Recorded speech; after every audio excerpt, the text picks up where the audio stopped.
নমস্কার। বাংলাদেশের রাজনীতি অত্যন্ত ঘোলাটে হয়ে যাচ্ছে। বর্তমানে বাংলাদেশের রাজনীতির যে প্রেক্ষাপট চলেছে সেটা অত্যন্ত ঘোলাটে এবং বাংলাদেশ কিছুতেই একটা শৃঙ্খলার মধ্যে আসতে পারছে না, বা বাংলাদেশের মানুষের দুশ্চিন্তা কিছুতেই কিন্তু যাচ্ছে না।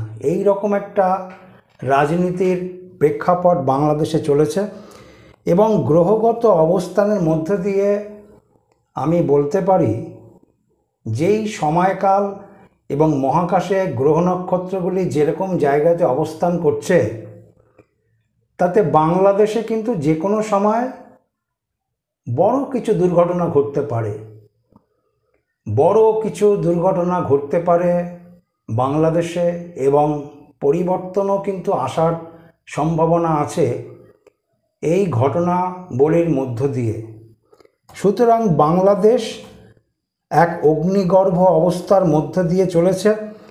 অপরদিকে গ্রহ নক্ষত্রের যে অবস্থান তাতে সময়কাল কিন্তু এই কথাই বলছে।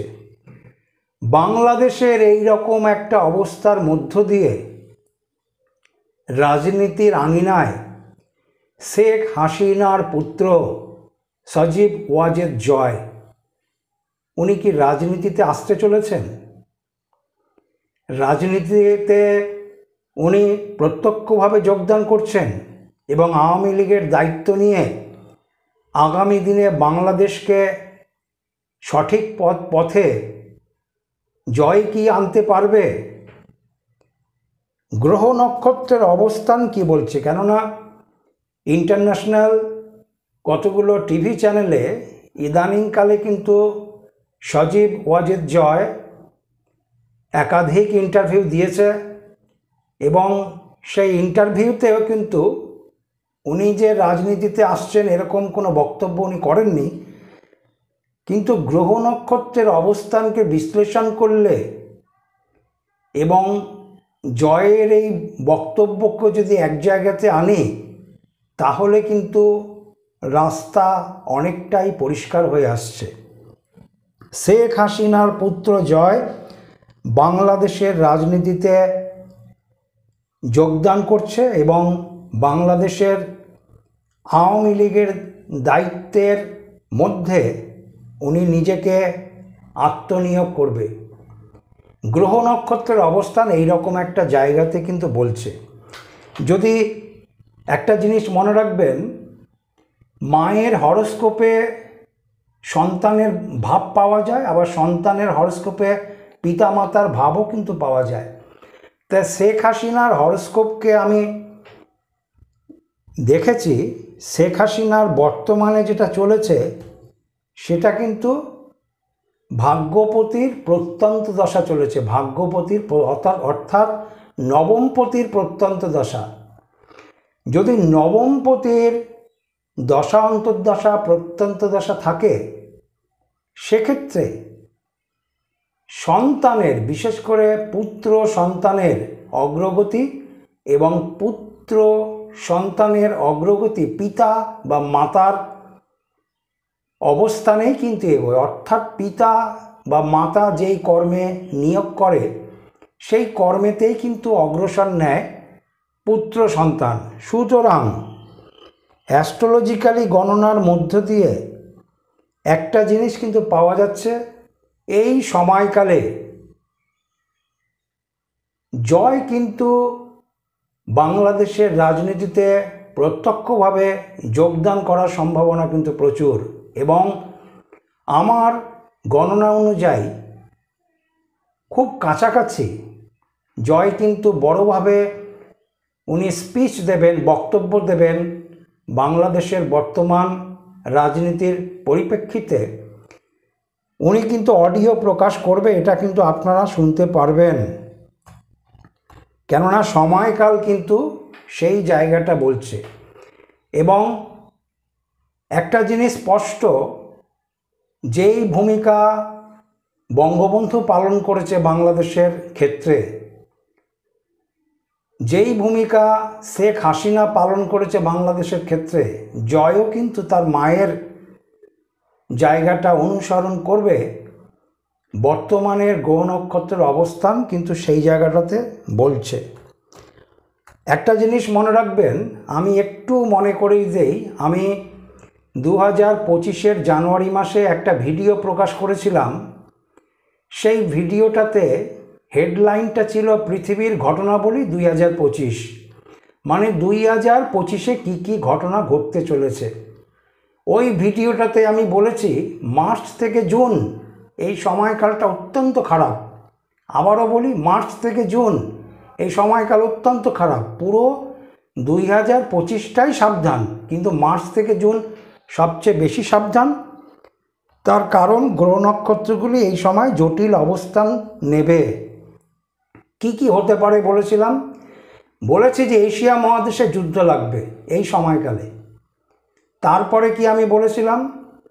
কোনো আন্তর্জাতিক খেলার মাঠে কোনো দুর্ঘটনা বশত অসমাপ্ত হয়ে যাবে, যেটা কিনা ইতিহাস হয়ে থাকবে 2025-এ।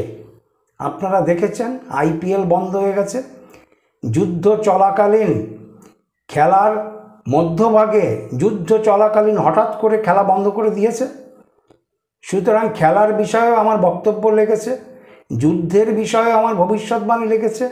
ঠিক একই ভিডিওতে আপনারা দেখতে পারবেন, সার্চিং করলে, আমি 2025-এ বিশেষ করে মার্চ থেকে জুন যে সময়কালটা দিয়েছি, এই সময়কালের মধ্যে আমি বলেছিলাম ভাইরাসের উদ্ভব হবে। ভাইরাস, আপনারা দেখেছেন করোনা আবার নতুনভাবে আবির্ভাব হয়েছে, এবং চীন, আমাদের ভারতবর্ষ এছাড়াও অন্যান্য দেশে ভাইরাসের প্রকোপ বৃদ্ধি পাচ্ছে, ক্রমশই বৃদ্ধি পাচ্ছে। এখনও ভয়াবহতা আসেনি, কিন্তু ভাইরাস কিন্তু, করোনা ভাইরাস কিন্তু নতুন রূপ নিয়ে, একটা নতুন রূপ নিয়েছে। সেই রূপ নিয়ে কিন্তু করোনা এগোচ্ছে, কিন্তু ঠিক এই সময়কালটাতেই, মার্চ থেকে জুনের মধ্যেই। আমার টাইমিংটা লক্ষ্য রাখবেন। এবং আমি ওই ভিডিওটাতে বলেছি ভাইরাসের আবির্ভাব ঘটবে 2025-এ, মার্চ থেকে জুন সবচেয়ে সেন্সিটিভ সময়। তাহলে ভিডিওটা সার্চিং করে দেখে নিন। পৃথিবীর ঘটনাবলী 2025, যুদ্ধ সম্বন্ধে বলেছি, আমি খেলা সম্বন্ধে বলেছি, আমি ভাইরাস সম্বন্ধে বলেছি। এই তিনটে ভবিষ্যৎবাণী কিন্তু মার্চ থেকে জুনের মধ্যে মিলে গেছে।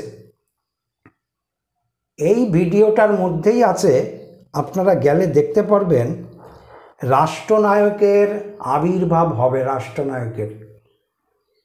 রাষ্ট্রনায়কের আবির্ভাব হবে, সাংঘাতিকভাবে রাষ্ট্রনায়কের আবির্ভাব হবে। সুতরাং জয় কি সেই রাষ্ট্রনায়ক? জয় কি এগিয়ে আসছে? সজীব ওয়াজেদ জয় কি এগিয়ে এসে আওয়ামী লীগের দায়িত্বটা কি ধরবে নিজের হাতে? কেননা আমার ভবিষ্যৎবাণীতে কিন্তু আছে পৃথিবীর ঘটনাবলী 2025, ওখানে কিন্তু দিয়েছি যে রাষ্ট্রনায়কের আবির্ভাব ঘটবে। অপরদিকে শেখ হাসিনার হরস্কোপে এখন গ্রহ নক্ষত্রের অবস্থান, বা ওনার হরস্কোপে যেরকমভাবে ওনার জন্মকালীন নিয়েছে, তাতে কিন্তু বর্তমানে ওনার ভাগ্যপতির প্রত্যন্ত দশা চলেছে। ভাগ্যপতি কিন্তু পুত্রকে নির্দেশ করে। ভাগ্যপতি অর্থাৎ নবম স্থানটা কিন্তু পুত্রকে নির্দেশ করে। সুতরাং এই সুযোগ্য পুত্র সজীব ওয়াজেদ জয় কি বাংলাদেশের রাজনীতিতে এগিয়ে আসছে? কেন বাংলাদেশ অত্যন্ত জটিল, এবং যে কোনো মুহূর্তে বাংলাদেশের রাজনৈতিক প্রেক্ষাপট পরিবর্তন হতে পারে। আমি আবারও বলি আজকের এই ভিডিওটাতে, যে কোনো মুহূর্তে বাংলাদেশের রাজনৈতিক প্রেক্ষাপট পরিবর্তন হয়ে যেতে পারে। গ্রহ নক্ষত্রের অবস্থান কিন্তু সেই জায়গাটাই বলছে। আর আমার গণনা অনুযায়ী শেখ হাসিনার হরস্কোপ নাম্বার 1, নাম্বার 2 পৃথিবীর ঘটনাবলী 2025।